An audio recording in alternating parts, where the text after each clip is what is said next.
Dans la mode, les hommes s'approprient aussi le mérite de beaucoup de femmes.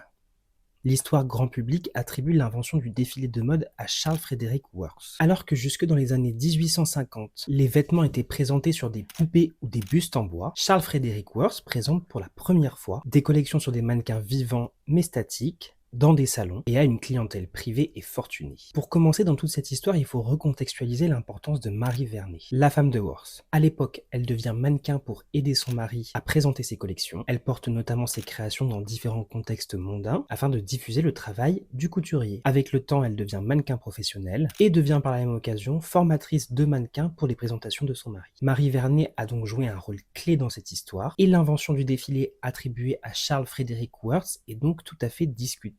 Bien avant tout ça, au XVIIe siècle, il y avait l'iconique Rose Bertin. C'est la créatrice que Marie-Antoinette a nommée ministre de la mode en 1770. J'adore. Elle utilisait des femmes vivantes mais statiques pour présenter ses créations à une clientèle restreinte et on appelait ces femmes les essayeuses. Ça ressemble quand même beaucoup à ce que notre cher ami Frédéric Worth faisait, non? En plus, au début du 19e siècle, des créatrices parisiennes organisaient des présentations dans des théâtres ou des salons mondains dans lesquels des femmes habillées des dernières créations déambulaient ou posaient dans des décors. L'histoire n'est pas très précise et catégorique à ce sujet, mais on retrouve des noms comme Marie de Vernon, Madame Victorine ou Madame Vernon en tant que créatrice. Encore une fois, tout ça est très proche de Worth quand même. Entre la fin du 19e et le début du 20e, Lucy Lady Duff Gordon est une créatrice de mode britannique de renom. Encore une fois sans surprise, elle faisait des présentations de ses collections sur des mannequins vivants, mais elle s'inspirait pleinement du théâtre pour ses événements. Les présentations se faisaient à l'heure du thé, sur invitation, avec une scène, des rideaux, de l'éclairage, de la musique, et elle distribuait même des cadeaux, comme aujourd'hui les giftings. Et là, on peut bien parler de défilé parce que les mannequins étaient en mouvement. Donc ce qu'a inventé Charles Frederick Worth, c'est l'institutionnalisation de la présentation, c'est-à-dire présenter de manière périodique, donc à chaque saison, ses collections sur des mannequins vivants. Mais le format du défilé que nous connaissons aujourd'hui, c'est-à-dire un événement qui présente des vêtements sur des mannequins vivants et en mouvement, tout ça mis en scène dans un décor avec de la musique, c'est-à-dire une forme de théâtralisation de la présentation du vêtement, n'a pas été inventé par Charles Frederick Worth. Des créatrices féminines comme Lucy Lady Duff Gordon